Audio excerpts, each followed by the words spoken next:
Fauces de Pirita. Tenía 24 años cuando acepté quedarme como vigilante nocturno en la mina La Tronadora, un socavón abandonado entre los cerros secos de Bacanora, Sonora. Era abril de 1998 y el paro de labores llevaba semanas.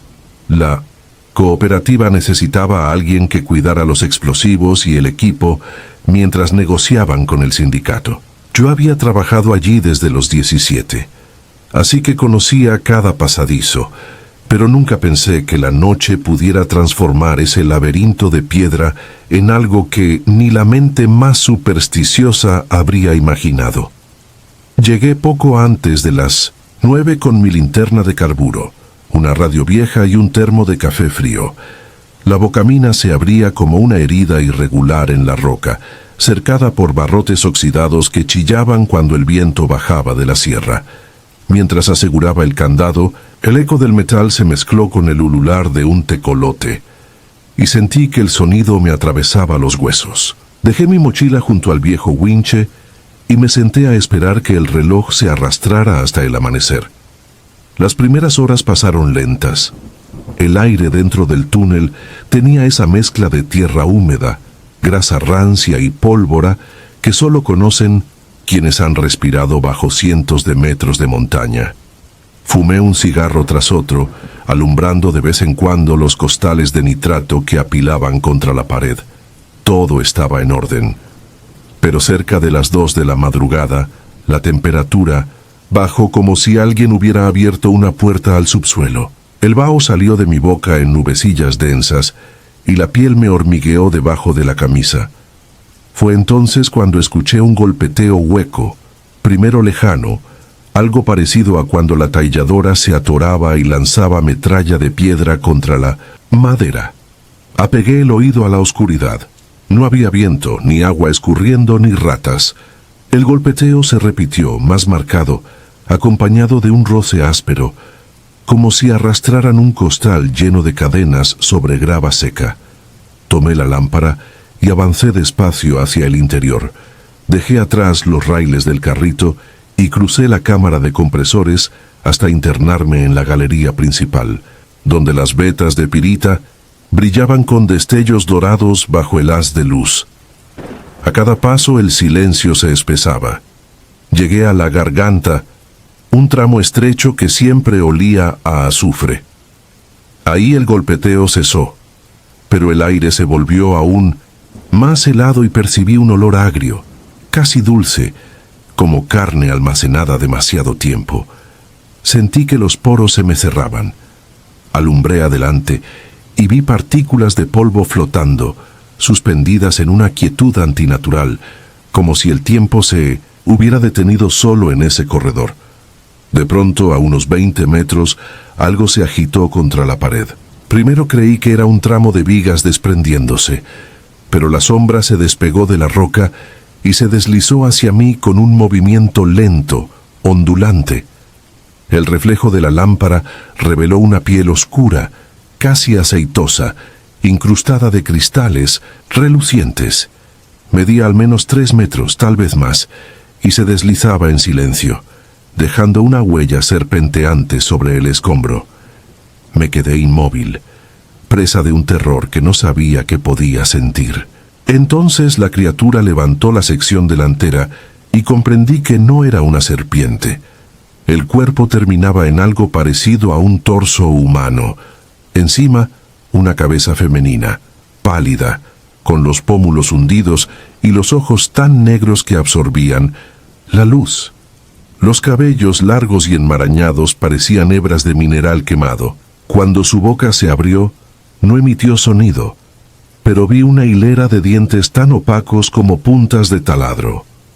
Por un instante pensé que el miedo me había roto la razón, que el monóxido o las historias viejas del tío Julio sobre las novias del demonio me habían jugado una mala pasada. Pero el olor putrefacto y la vibración del suelo bajo mi bota confirmaban que aquello estaba allí, tan real como las vetas que había picado durante años. La lámpara titiló. La criatura acercó el rostro y sin mover los labios una voz retumbó dentro de mi cabeza grave, húmeda, cargada de un eco metálico imposible. Sentí que las palabras se formaban detrás de mis ojos, aunque no pude entenderlas. Solo percibí una amenaza primigenia, un rencor antiguo que me atravesó el cráneo y me heló la sangre. La presión era insoportable, como si la montaña entera me aplastara las sienes. Reaccioné por instinto. Lancé la linterna contra aquella cabeza abominable y corrí. El haz de luz rodó por el piso y alumbró apenas un segundo la extensión completa del cuerpo. Escamas negras cubiertas de filones de oro en bruto, garras atrofiadas soldadas a la carne pétrea y adosadas a los costados, cadenas carcomidas que tintineaban con cada movimiento, como si alguien hubiera intentado sujetar a esa criatura siglos atrás. El repique agudo me persiguió mientras huía. Corrí sin mirar atrás, tropezando con rieles y piedras sueltas, resbalando en charcos de agua ferrosa. Sentí cómo el aire me cortaba la garganta y cómo el eco irregular de las cadenas se acercaba, golpeando la roca, modulando un ritmo que recordaba un latido enfermo. Llegué a la cámara de ventilación y vi que la puerta de acero, aquella que siempre manteníamos abierta, empezaba a cerrarse sola, empujada por algo invisible. Me lancé contra ella, logré pasar rodando y la aseguré con el pasador. Del otro lado el golpeteo se detuvo. No me di el lujo de respirar. Seguí hasta la bocamina. Afuera el viento había amainado y la noche se sentía espesa, sin el canto de los insectos ni el ladrido lejano de los perros del pueblo. Atravesé el portón y lo dejé abierto mientras bajaba por la vereda pedregosa. A mitad de la pendiente me detuve, sin aliento, y miré hacia arriba. La entrada era apenas una mancha oscura entre la roca. Entonces lo vi. 2 puntos negros brillaron, donde deberían estar los ojos humanos de la criatura. Parpadeaban, apagándose y encendiéndose, como carbones avivados por un fuelle. Sentí que me llamaban con un gruñido que no cruzó el aire, sino que vibró dentro de mi estómago. Seguí corriendo hasta que las primeras casas del ejido aparecieron entre los mezquites. Golpeé la puerta del supervisor, don Laureano, sin explicar nada, solo pidiendo una botella de agua y su teléfono para renunciar en ese momento. No mencioné bestias ni cadenas.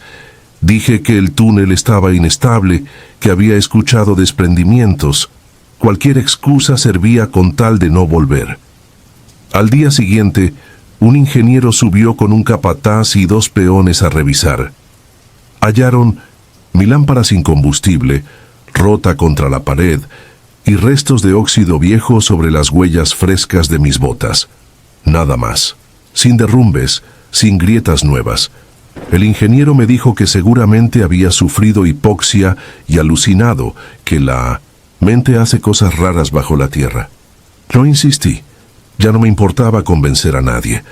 Firmé mi renuncia y me marché con la convicción de que, bajo los cerros de Bacanora, sigue enterrada una entidad que nadie debería molestar jamás. Años después, cada vez que el viento sopla, fuerte, y trae ese olor a polvo metálico que solo sienten los que han trabajado en las entrañas de la sierra, se me eriza la piel. Veo el resplandor de aquellos ojos carbonizados cada vez que cierro los míos en la oscuridad. Sé que la criatura continúa atrapada en algún punto de la galería, arrastrando sus cadenas de era en era, esperando a quien tenga la desgracia o la soberbia de adentrarse en las fauces de Pirita, donde yo casi perdí la cordura. Y juro que, aunque la vida me obligara a la peor pobreza, jamás volvería a bajar a un lugar donde el silencio puede despertar monstruos hechos de hierro, viejo y odio mineral.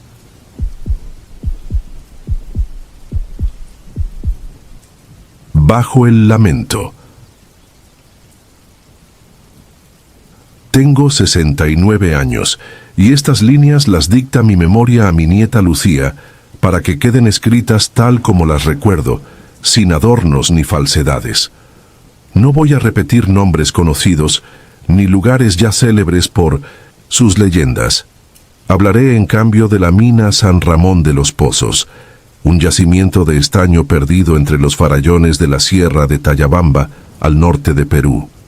Corría 1983, y yo era entonces un hombre de 32, más hueso que carne, pero con un orgullo tozudo que solo daban el mazo y la pala en aquellas galerías que olían a herrumbre, cuarzo recién roto y sudor viejo.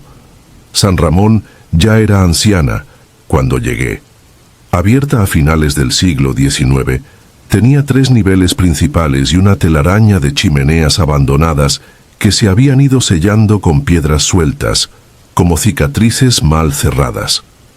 Los veteranos advertían sobre el hueco mudo, un frente olvidado del tercer nivel del que brotaba un viento viscoso y helado, incluso en pleno verano. Decían que por allí se desmoronaron galerías enteras y quedaron atrapados hombres que nunca recuperaron. Yo reía por dentro. Creía que los únicos fantasmas eran los gases tóxicos, las vigas carcomidas y la negligencia de los dueños. Aquel 14 de agosto, empezamos una perforación para abrir un atajo entre la veta principal y un rebaje que prometía mineral limpio. El encargado me asignó, junto con 2 peones jóvenes, a reencauzar un viejo túnel de rampa que caía en pendiente, suave hasta casi tocar el tercer nivel. Trabajamos 2 semanas con turnos de 12 horas. Hundíamos barrenos, detonábamos, retirábamos la escombrera y clavábamos pernos en el techo. Cada día, al final de la jornada, subía la pendiente con la cabeza punzando por el barullo del compresor, creyendo oír, quizá era su gestión, un soplo grave que salía de las profundidades como si la roca respirara. La noche más larga empezó sin anuncio. Bajé al turno de madrugada con la lámpara de carburo, un martillo y la promesa de acabar la galería antes del amanecer. Mis 2 ayudantes no aparecieron. La lluvia cortó el camino de herradura y los muchachos quedaron del lado del campamento. El capataz, más interesado en no parar la producción que en mi seguridad, me dio un encogimiento de hombros y soltó que 1 hora abajo no mata a nadie. Me metí solo porque la hora extra significaba pan en la mesa. A 30 metros de mí no me siento en la bocamina, el aire ya sabía a óxido. La viga central crujía con cada gota que se filtraba. Seguí bajando, echando yesca al carburo para avivar la flama. Al llegar al tramo nuevo, noté que el piso estaba anegado.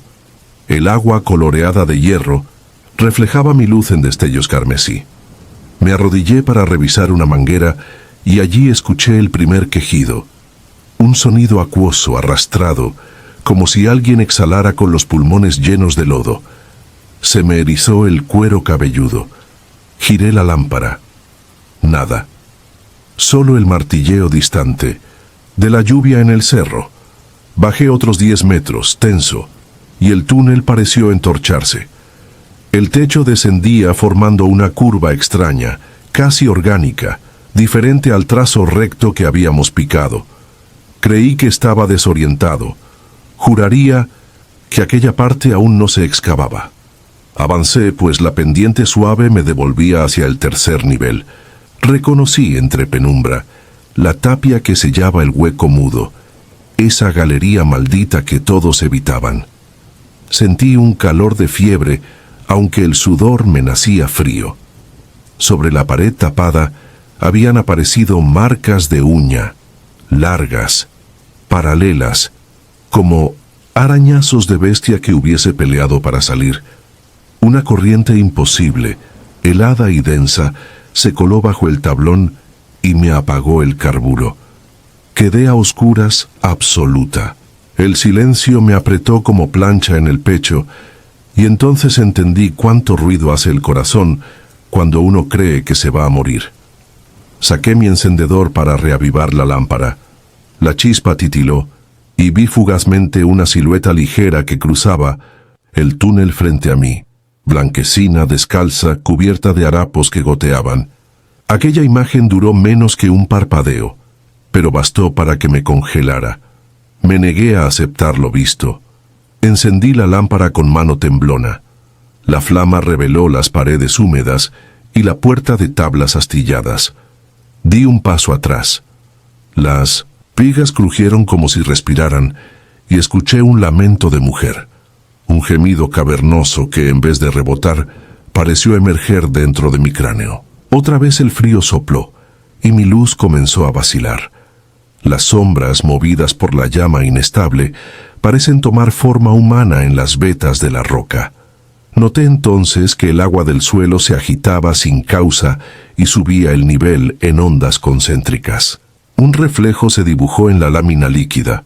Un rostro pálido, hundido, con órbitas negras y boca entreabierta, como si gritara bajo agua. No era mi imagen. Su boca no se movía al compás de la mía. Tragué saliva con violencia. Al mirar directo a la superficie, la cara emergió de golpe, sin cuerpo. Solo la cabeza flotante de una mujer de cabello largo como algas. Cayó de regreso al charco sin salpicar, pero el temblor se extendió hasta mis tobillos. El pánico me clavó los pies. Quise rezar, mas no recordaba ni un Padre Nuestro. Entonces escuché pasos blandos por detrás. Giré a 3 metros. La mujer de harapos sin pies resbalaba por el aire acercándose. Su piel chorreaba un líquido oscuro y su torso respiraba con espasmos como pez fuera del agua. Allí descubrí algo atroz. Su vientre estaba abierto y hueco, y de la cavidad pendían trozos de soga y herramientas herrumbrosas, como si el monstruo devorara los aperos de los mineros muertos. El miedo absoluto, anestesia. Un instinto primario me hizo retroceder hasta pegar la espalda en la tapia, clausurada. Sentí los tablones ceder.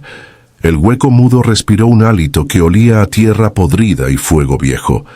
La mujer elevó el lamento. El techo pareció vibrar. La flama de mi lámpara se extinguió, y el túnel quedó iluminado solo por un resplandor lechoso que emanaba de la aparición. Me cubrí la cara con los brazos cuando se abalanzó sobre mí. No sentí golpe ni herida, sino un frío interno, un vacío que me chupó el aliento. Durante un segundo dudé de estar vivo. Mis sentidos se apagaron salvo el oído, que captó cientos de voces lejanas sollozando al unísono. Comprendí, sin saber cómo, que aquella entidad acumulaba los lamentos de quienes habían sido sepultados allí abajo. Sentí que iba a fundirme en esa pena colectiva. Un estampido seco retumbó a mis espaldas. El tablón central cedió, tal vez por la presión de mi cuerpo. Se abrió un hueco y un chorro de aire súbito escupió polvo y guijarros. Ese golpe sacudió a la aparición. Se contrajo con un chillido que estalló en mis tímpanos. Aproveché la sacudida para girar y trepar la pendiente a ciegas. Corrí golpeando muros, rodillas, hombros. Cada tropiezo me arrancaba sangre, pero el dolor me apuntalaba. El lamento me perseguía. Vibraba en la roca, prometía quebrarse en un alarido final. Subí el último tramo en 4 patas y me dejé caer fuera de la bocamina. La lluvia había cesado. El aire frío de la madrugada me azotó la cara y por primera vez agradecí el hedor agrio de la superficie. Nadie aguardaba. El guardia dormía en su caseta. Caminé hasta la barraca temblando, vomité bilis y tierra y me quedé sentado bajo el alero hasta que clareó el cielo. Al amanecer, con la ropa aún empapada, pedí mi liquidación. No volví a pisar un socavón. Los meses siguientes sufrí insomnio y pesadillas.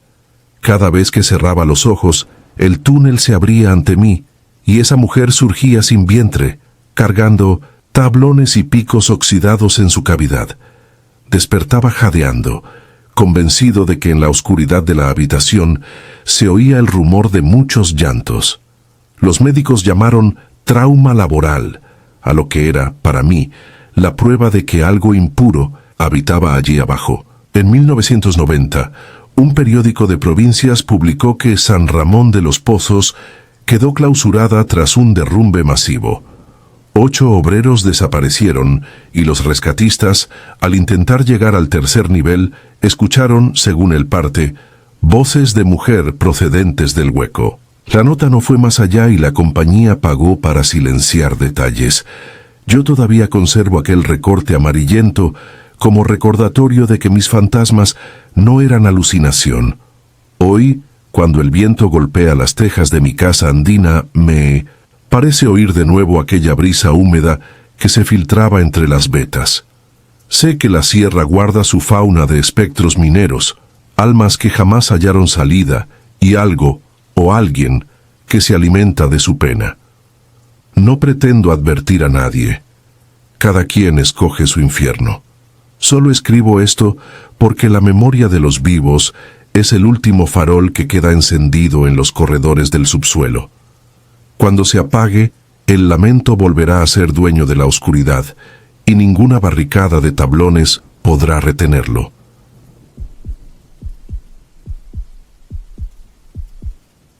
El socavón. Recuerdo todo con nitidez, como si la oscuridad hubiera estampado cada detalle en mi memoria. Mi nombre es Ramiro Paredes, y durante 15 años trabajé en la mina de plata El Horizonte, un enjambre de túneles perdido en las sierras de Zacatecas. Corría el año 2004, y la empresa había decidido reabrir los niveles más antiguos para exprimir los últimos filones. Eran pasadizos excavados a fines del siglo XIX, reforzados con vigas carcomidas y cubiertos de polvo que olía a óxido. Nadie estaba entusiasmado. El gerente prometía bonos, pero todos sabíamos que el dinero importaba menos que la posibilidad de quedar sepultados bajo 100 metros de roca. Durante el día nos apoyábamos unos a otros. Sin embargo, la noche pertenecía a los vigilantes solitarios. Siempre hay historias al respecto. Luces que se mueven donde no hay lámparas y susurros que suben por los ductos de ventilación. La madrugada del 23 de abril me asignaron el turno de guardia. El trabajo era recorrer los pasillos inactivos y ahuyentar rateros que buscaban cable o cobre. El topógrafo había colocado sensores en la galería 5, la más profunda, una bóveda inclinada que descendía hasta la cota 700. Bajé durante hora y media. A esa hora la mina parecía contener la respiración. El eco de mis pasos rebotaba como si alguien los imitara. Iba armado con una linterna, un radio viejo y un marro por si una rata enorme aparecía. Al llegar al último rellano, un olor dulzón se filtró por el tapabocas. No era azufre ni dinamita, sino algo parecido al néctar fermentado de frutas podridas. Un olor nuevo es una alarma. Me quedé quieto intentando ubicar su origen cuando el silencio se resquebrajó por un sonido difícil de describir. Cientos de uñas arañando lámina, aunque allí abajo no había lámina. Avancé unos metros. La lámpara iluminó motas de 1900 polvo suspendidas como estrellas muertas. El pasillo se ensanchaba y el techo ascendía, formando un domo rocoso. Allí la luz reveló algo imposible. Fibras plateadas colgando, tejiendo una red tan tensa que parecía sostener el aire. No eran raíces. Eran filamentos orgánicos del grosor de un dedo meñique. El instinto gritó que volviera, pero la curiosidad pudo más. Empujé las hebras con el mango del marro. Se doblaban y volvían a su sitio con un susurro pegajoso. El olor dulce mareaba. De pronto la lámpara dejó de ser suficiente y el domo entero se oscureció. Levanté la mirada y la vi. Suspendida en medio de la cámara, una masa oscura palpaba el vacío con extremidades larguísimas. No era una araña común. Tenía un torso abultado surcado por venas rojas y de cada segmento, patas delgadas terminaban en ganchos traslúcidos. Sobre la protuberancia frontal, docenas de ojos como cuentas de azabache reflejaban mi luz. Me costó procesar la escala hasta que un casquillo rodó y su tintineo subrayó la enormidad. Del lomo al extremo de las patas mediría más de 2 metros. Los filamentos colgantes eran su seda solidificada y cubrían todo. La bestia permaneció inmóvil, confiada. Pensé en huir, pero un chasquido agudo me heló. El monstruo había girado y los ojos se encendieron con un fulgor ámbar. Un latigazo de cuerda viscosa golpeó la roca junto a mi bota. Era una advertencia. Retrocedí, pero otra cuerda cayó en diagonal, bloqueándome. Intenté romperla con el marro. El golpe retumbó, la fibra cedió, salpicó un líquido espeso, y el olor amargo me quemó la garganta. Escuché los ganchos clavándose en la piedra. La criatura se colgó cabeza abajo y se impulsó hacia mí con una agilidad espantosa. El suelo vibraba como tambor bajo mis botas. Tropecé con una veta sobresaliente y el casco se desprendió. Sentí la sombra erguirse detrás y un filo ardiente atravesó mi brazo derecho. Un colmillo curvo y translúcido. El dolor fue instantáneo, pero la adrenalina abrió paso a la rabia. Me giré y descargué el marro en el racimo de ojos. Escuché un chillido metálico y un líquido negruzco me salpicó. Aproveché el retroceso para arrastrarme. La mordida había paralizado el brazo, que colgaba inerme. La linterna quedó apuntando al techo, revelando la silueta retorcida de la criatura. De las heridas emanaban hilos de humo verde. Aquello me dio segundos valiosos. Me lancé pasadizo, arriba pegado a la pared. Cada 100 metros creía escuchar las patas persiguiéndome, aunque quizá era el eco de mi terror. El veneno se expandía. Sentía la piel tensarse y los dedos se ennegrecían. Temblaba tanto que casi dejé caer el radio. Solo logré presionar el botón de auxilio y balbucear que estaba herido en el nivel 7. La subida se volvió un delirio. Las vetas se deformaban, los tablones parecían palpitar, y de los orificios laterales goteaba aquella baba perfumada. 2 veces creí ver siluetas moviéndose fuera del haz de luz, pero no se acercaron. Tal vez el monstruo cazaba solo, o algo peor aguardaba. Perdí la noción del tiempo. Cuando llegué a la sala de compresores, la vista se nublaba y la presión en el pecho anunciaba un colapso. Caí sobre un costal de mineral y recuerdo el zumbido del generador mezclado con un coro de voces distantes. Después la oscuridad me tragó. Desperté en la clínica de Sombrerete. Tenía el brazo vendado hasta el hombro. El doctor Morales explicó que el tejido estaba necrosado. El veneno devoró músculo y tendones como ácido. Hablaron de amputar para frenar la infección. Conté lo que vi. Pensaron que deliraba. El patrón redactó un informe frío. Accidente por mordedura de arácnido desconocido y alucinación por fiebre. Escuché que los enfermeros comentaban en voz baja que la toxina no coincidía con ninguna especie registrada y que los análisis de sangre mostraban compuestos nunca vistos. Pero el director ordenó sellar los resultados para evitar un escándalo. Nadie dijo nada. Durante las 72 horas siguientes, pasé de la fiebre al escalofrío, entre pesadillas de túneles vivos que latían como gargantas. Oía el aleteo de murciélagos inexistentes y sentía espasmos en el muñón, como si las patas de la bestia me buscaran desde dentro. Al tercer día me llevaron al quirófano y se llevaron mi brazo hasta el omóplato. La convalecencia fue lenta. Las noches en el hospital se llenaban de un susurro pegajoso cuando el suero goteaba. Veía sombras en las lámparas fluorescentes, recuerdos de fibras plateadas que pendían sobre mí. Cuando al fin me dieron de alta, la enfermera evitó mirarme a los ojos. Tal vez percibió que llevaba algo de la mina dentro de mí. Días después, volví a la boca del horizonte por mis pertenencias. Los ingenieros habían sellado la Galería 5 con explosivos.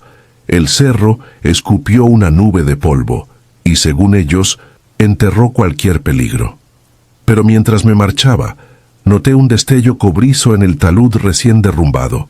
Hilos metálicos asomaban entre los escombros, todavía vivos, movidos por un viento interior. Jamás regresé. Me mudé a Veracruz, lejos de montañas y túneles. Encontré trabajo en un taller mecánico y creí que la distancia bastaría, pero el pasado levantó su propia bocina de advertencia. En las noches sin luna, el muñón palpita y la piel cicatrizada arde con un calor dulce, idéntico al olor que flotaba en aquel abismo. Entonces sé que no fue un delirio. A veces, al abrir una caja, descubro telarañas ordinarias. Romperlas me estremece porque, por un parpadeo, siento un tirón elástico y escucho un rasgueo lejano. Recuerdo los ojos de obsidiana respirando en coro y entiendo que somos huéspedes efímeros en un mundo al que apenas arrancamos brillo. Quizá algún día un grupo de técnicos atraviese de nuevo aquella cámara. Tal vez un estudiante inexperto se maraville con los filamentos relucientes y sin saberlo despierte a la dueña del laberinto. Yo solo deseo que, cuando eso ocurra, alguien recuerde estas palabras y mantenga la distancia que separa a los necios de los supervivientes. Porque, en la tiniebla del socavón, la carne humana no es más que otra veta, que un monstruo ancestral espera explotar. La deuda. Nunca quise volver a hablar de lo que ocurrió bajo los cerros de Betagrande, Zacatecas, pero anoche el olor a azufre se coló por la rendija de la puerta de mi hija y supe que el silencio ya no me protege. Si alguien encuentra estas páginas, tal vez comprenda por qué cada persona que se acerca demasiado a mí termina bajo tierra y por qué llevo 27 años esperando una sombra que nunca me perdona. Todo comenzó en julio de 1998, cuando todavía trabajaba de perforista en la mina Esperanza 27. El yacimiento estaba casi agotado. Los derrumbes eran tan frecuentes que la mayoría de mis compañeros había pedido traslado. Yo me quedé porque necesitaba el dinero y porque los Sánchez, mi familia, llevábamos 3 generaciones arrancando metal de esas entrañas. La mina era un monstruo familiar. Nos daba el sustento y de cuando en cuando nos cobraba algo a cambio. Aquel 14 de julio me tocó la guardia profunda con Darío, mi primo menor. A medianoche descendimos hasta el nivel 31, en una jaula chirriante que parecía desarmarse con cada metro. El jefe de seguridad quería mediciones de gas antes de sellar un frente abandonado. Sabíamos que el lugar era un ataúd de vigas resquebrajadas, pero era nuestro turno, y no había opción de negarse. El interior olía a óxido y barro caliente. Tomamos muestras y nos dispusimos a regresar cuando el mundo se estremeció, primero como un temblor lejano, y luego como un latigazo que partió la roca. El túnel detrás de nosotros se cerró con un rugido. Una nube densa nos cegó y nos empujó hacia adelante. Corrimos a ciegas hasta tropezar con la puerta de acero del refugio auxiliar. Un cubículo de 3 metros con luz de emergencia, 2 garrafas de agua y un tanque de oxígeno. Revisé la radio. Silencio absoluto.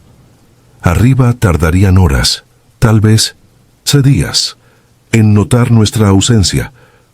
Darío hiperventilaba y la bombilla empezó a parpadear. Entre un destello y otro escuché un murmullo proveniente del derrumbe. No era viento.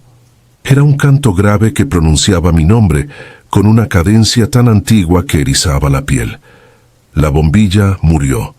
En esa negrura total apareció un resplandor rojo, como una brasa flotante.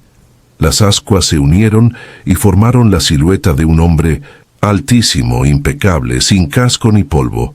No habló con la boca, habló dentro de la cabeza. Puedo sacarte. Al extender la mano vi en su palma la bocamina bajo el amanecer. Sentí alivio, pero al instante la visión cambió. 2 cruces frescas y anónimas. Supe que ese era el precio, 2 destinos que él escogería.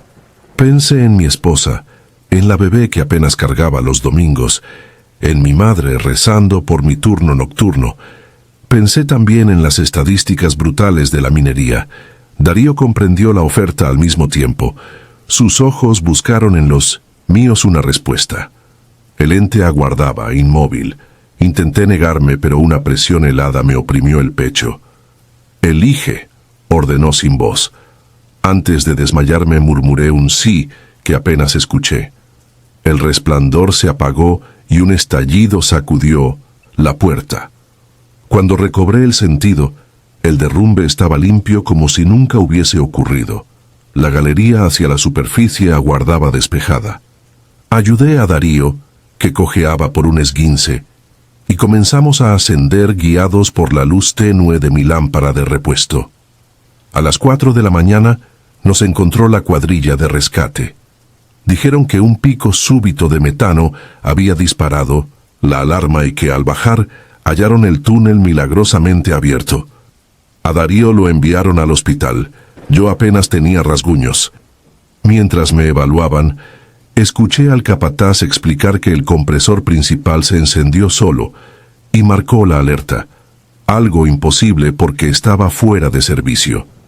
Nadie entendió el fallo, pero todos celebraron haber llegado a tiempo.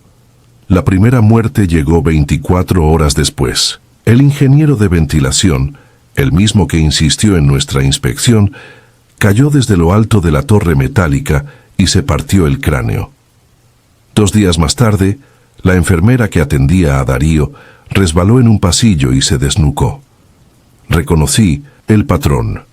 Segundos antes de cada accidente, yo había olido una bocanada de azufre y visto un destello rojo en el rabillo del ojo. La tercera vida fue la de Darío. Se recuperaba bien, hasta que una medianoche despertó gritando que la mina caminaba por la sala. Murió de un coágulo fulminante minutos después. Cuando lo declararon, las lámparas parpadearon y el olor se volvió insoportable. El trueque estaba cumplido.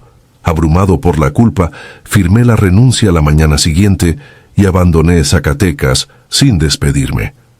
Pensé que la distancia rompería el pacto. Me mudé a Mazatlán, cambié de oficio, me dejé crecer la barba y adopté otro apellido. No sirvió.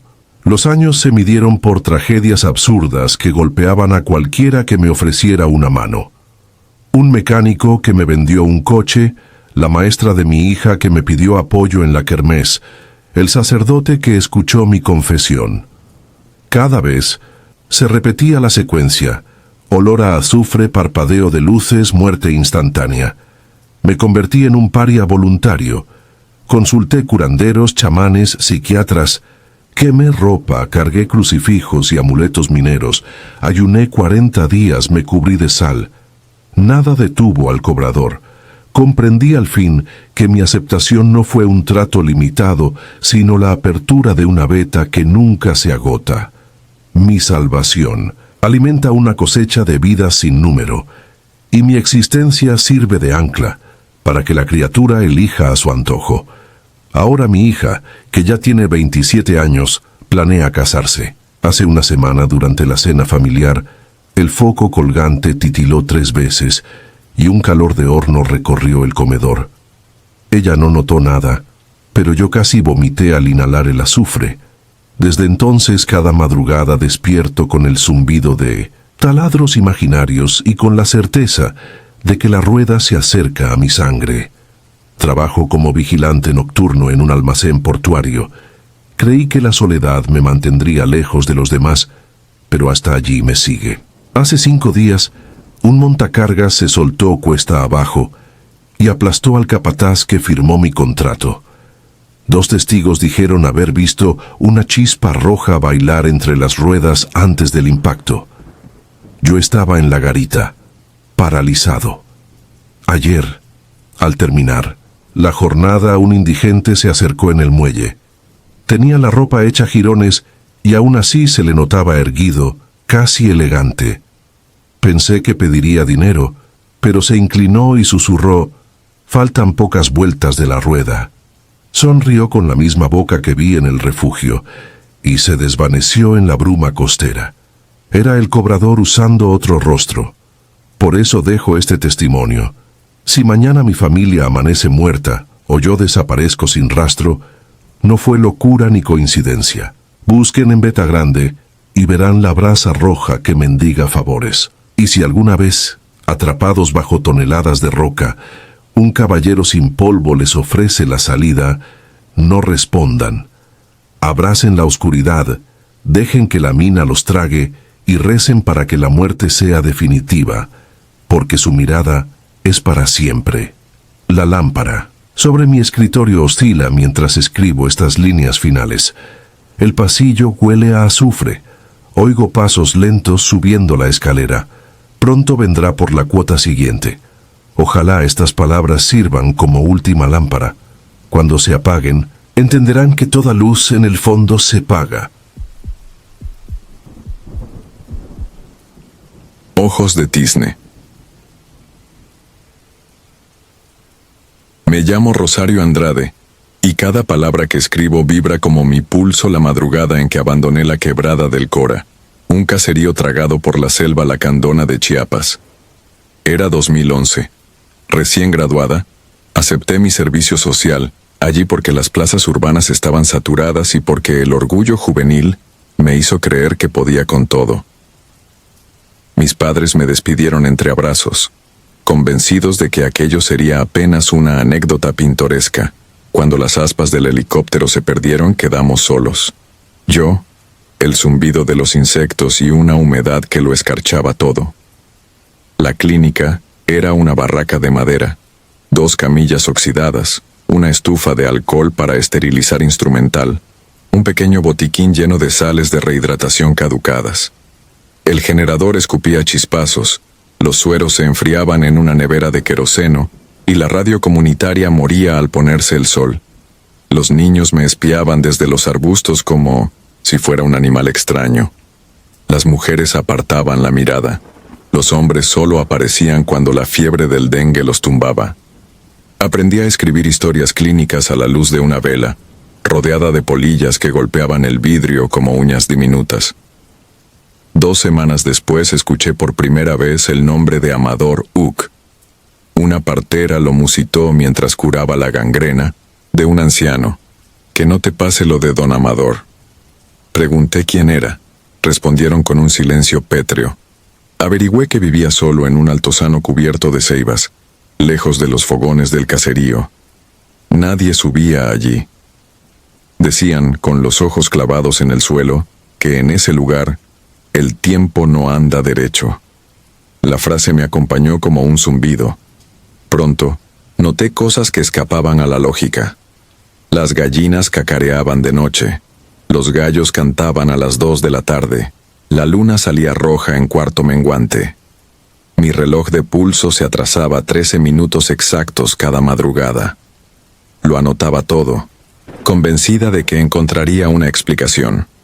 El 3 de julio, poco antes de medianoche, 3 golpes secos sacudieron mi puerta. Un niño descalzo pedía ayuda para su abuelo.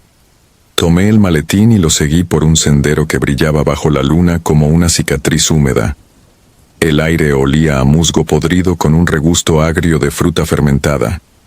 En la cima del altozano se erguía la choza de Amador, sin ventanas ni cruces, apenas una puerta hinchada por la humedad, envuelta en un silencio tan denso que ni los grillos chirriaban. Dentro, velas rojas formaban un círculo en torno a una hamaca de palma. Sobre las paredes colgaban dibujos de venados con rostros humanos, serpientes bicéfalas, murciélagos con colmillos de obsidiana. En el centro yacía Amador Uc. Tenía la piel arrugada como pergamino, pero en los ojos brillaba un negro húmedo, intacto. Le tomé el pulso. Bradicardia severa, temperatura normal. Acerqué el estetoscopio y me apresó la muñeca con una fuerza imposible para su cuerpo enjuto. Su voz era grave y hueca, como salida de un cántaro vacío. El dolor aquí. No es enfermedad, doctora, es deuda. Cada objeto de la choza implicaba un rito que yo no entendía. Cráneos de mono, frascos con órganos, gallinas decapitadas. El olor dulzón era sangre mezclada con resinas. Amador me ofreció lo impensable: riqueza, inmunidad a la muerte, todo, si me quedaba custodiando su sueño cuando él lo ordenara. Me zafé, fingí urgencia y huí. Mientras descendía la colina, escuché su voz en todas partes. El miedo siempre regresa. Amanecí con las manos temblorosas. El martes hallé la reja del dispensario cubierta de hollín. En el tablón de anuncios alguien había dibujado un círculo de ceniza con dientes humanos en su interior. El jueves aparecieron huellas descalzas que llegaban hasta mi catre y Setao, desvanecían. La comida se echaba a perder en horas. El agua limpia amanecía negra. Los pacientes seguían llegando, y yo suturaba laceraciones fingiendo que mis ojos no perseguían sombras. Los ruidos se intensificaron. Pasos sobre el techo, de lámina cuando el viento estaba quieto, mechones de cabello trenzado dentro de los paquetes de algodón quirúrgico. Entre los árboles vi un mono blanco que no parpadeaba, una anciana que soplaba un fogón inexistente, siluetas que se deshacían al enfocarlas. Dejé de dormir. Cuando conseguía cerrar los ojos soñaba un río de huesos que arrastraba mi motocicleta, y en la orilla Amadoruk abría la boca hasta el pecho. Decidí marcharme antes de cumplir los 6 meses reglamentarios. Empaqué notas, vacunas y el estetoscopio que mi madre me regaló. La víspera de mi partida cayó un diluvio que pareció querer devorar el caserío. El río Cora reventó y el puente voló aguas abajo. Quedamos aislados. A medianoche, un olor a azufre se coló bajo la puerta. Algo golpeó la lámina del techo, luego la ventana. Apagué la lámpara. El vidrio vibraba al ritmo de mi corazón. Aparté la cortina. Un ciervo negro, erguido sobre 2 patas, apoyaba las pezuñas delanteras en el cristal. No tenía ojos.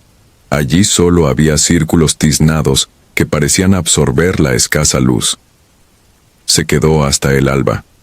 No dejó huellas. Esa tarde, cuando el río bajó un palmo, crucé con la motocicleta por un vado improvisado.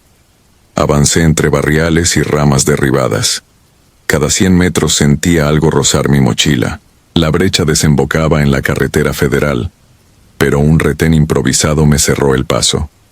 Hombres con pañuelos cubriéndoles el rostro y antorchas de ocote. El primero que se acercó tenía los mismos ojos negros y antiguos de Amador, incrustados en un rostro joven. No dijo nada. Me sostuvo la mirada. Giré el manubrio y aceleré entre la maleza sin mirar atrás. No recuerdo los siguientes 40 kilómetros. Sé que caí 2 veces y que la llanta trasera dejó un rastro sanguinolento. Mi muslo se había quemado con el escape. Llegué a una caseta de policía rural y balbuceé un informe incoherente sobre amenazas y supersticiones. Nadie investigó. Semanas después, ya en Tuxtla, recibí un sobre sin remitente. Dentro había un colmillo de venado y 3 palabras escritas con carbón. Ya sé dónde. Han pasado 14 años. Soy internista en un hospital de especialidades y padezco insomnio crónico. Algunas madrugadas encuentro granos de tierra roja en mis sábanas y un olor a resina quemada. Los residentes lo atribuyen al estrés, los psiquiatras también. Nadie conoce esta historia. Cuando apago la luz, veo de nuevo al ciervo erguido y oigo la voz hueca que reclama su deuda. No intento entenderla. Solo cuento latidos, esperando que un turno más me mantenga viva. El miedo regresa, siempre regresa, y yo sigo aquí, aferrada a un estetoscopio que ya no puede auscultar el tiempo. Sangre cercada. Llegué a San Miguel del Silencio en marzo de 2018, cuando la estación seca cubría los montes de la Tarahumara, con un polvo rojo que se pegaba a la ropa como una advertencia. Acepté la plaza rural recién graduada, convencida de que un año de servicio social me haría una mejor médica. El trayecto implicaba 6 horas de brecha y 3 cruces de río sin puente. Al final, la camioneta estatal me dejó frente a una clínica de una sola habitación, techada con lámina, oxidada y sin electricidad continua. El alcalde se limitó a entregarme las llaves y desapareció. Solo supe después que, en San Miguel, los forasteros somos tolerados mientras recordemos que no mandamos. Las primeras semanas me dediqué a cosas menores: diarreas por agua contaminada, heridas supuradas, mordeduras de coralillos que nadie quería admitir. Los pacientes llegaban en silencio, miraban mis manos, no mi rostro, y se iban tan pronto obtenían un frasco de sulfadiazina. Caí en la rutina hasta el domingo en que apareció don Severiano, un jornalero de 70 años, pálido, con el abdomen tenso como tambor. Su familia lo dejó en la puerta sin cruzar palabra. Palpé una masa que me erizó la piel, una obstrucción intestinal que requería cirugía inmediata. Propuse trasladarlo al hospital de Krill. Su esposa negó con la cabeza, sacó una bolsita de hierbas y la puso sobre el pecho del anciano, como respuesta definitiva. Esa noche don Severiano murió mientras yo, impotente, sostenía una linterna sobre su cara sudorosa, escuchando afuera los cantos lejanos de un ritual que no quise reconocer.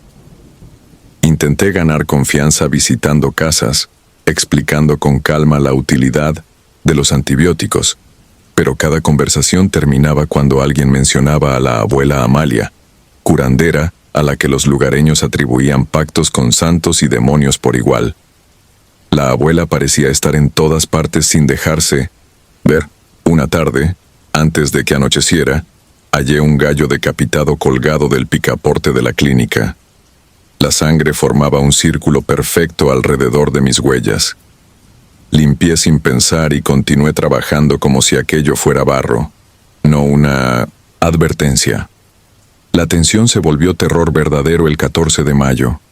Hacia las 11 llegó Marta, una joven de 16 años con convulsiones, fiebre y rigidez de nuca.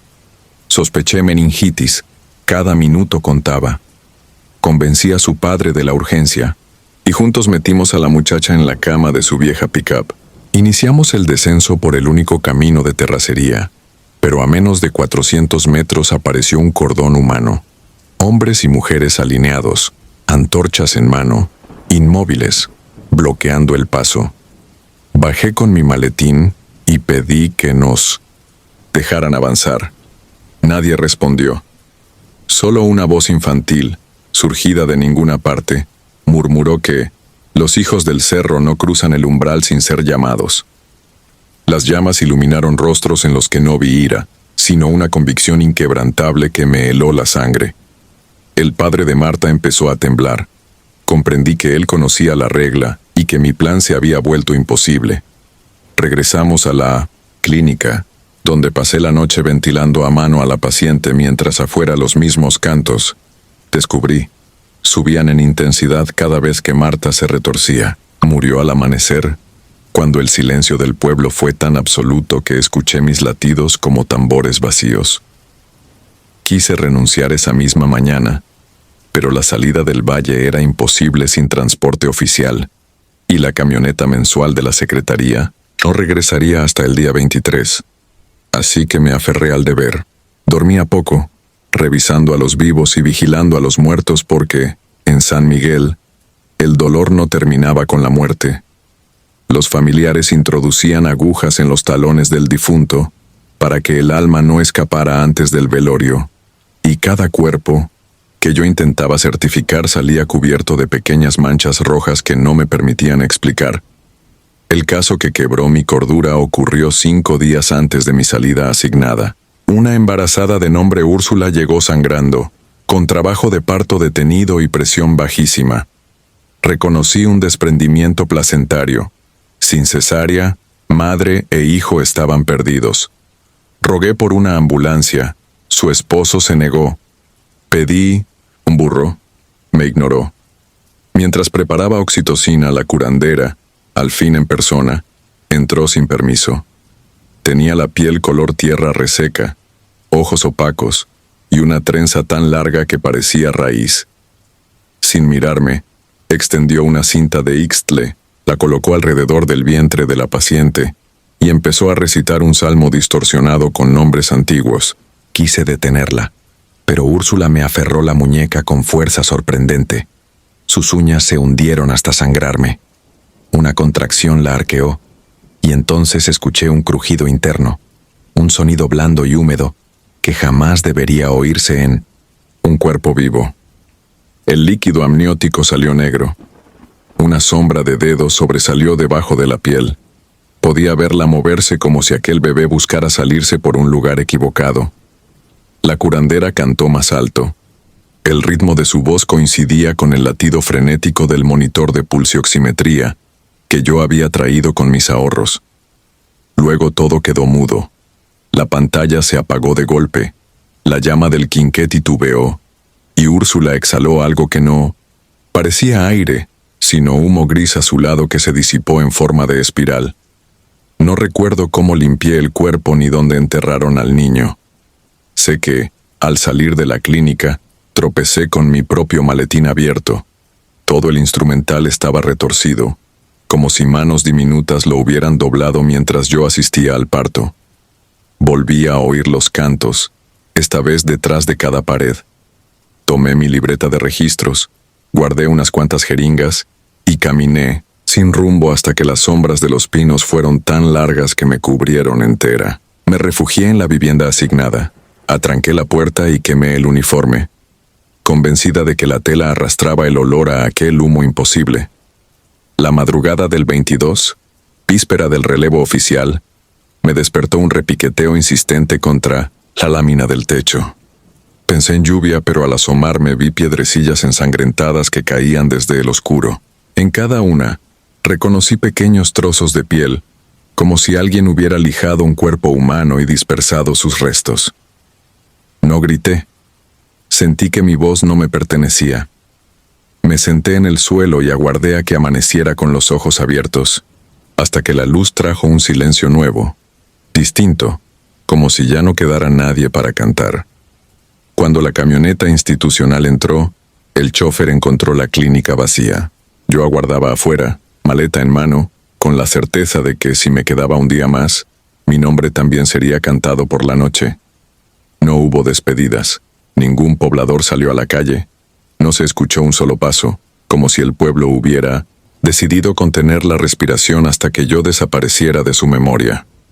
Hoy vivo en Chihuahua capital y trabajo en urgencias. Puedo manejar accidentes de carretera, hemorragias internas, fracturas abiertas. Nada de eso agrieta la coraza que levanté en San Miguel del Silencio.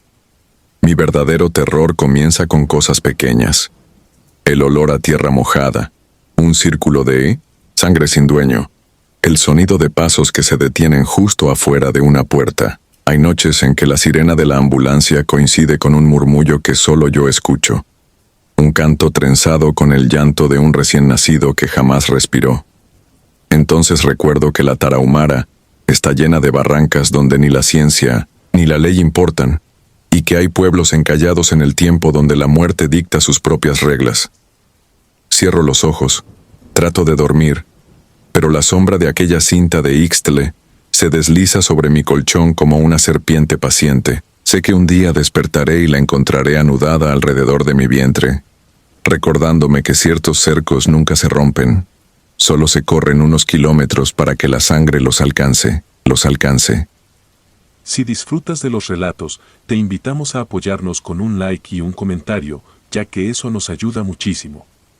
Además, si aún no estás suscrito o suscrita, te animamos a formar parte de la comunidad del terror.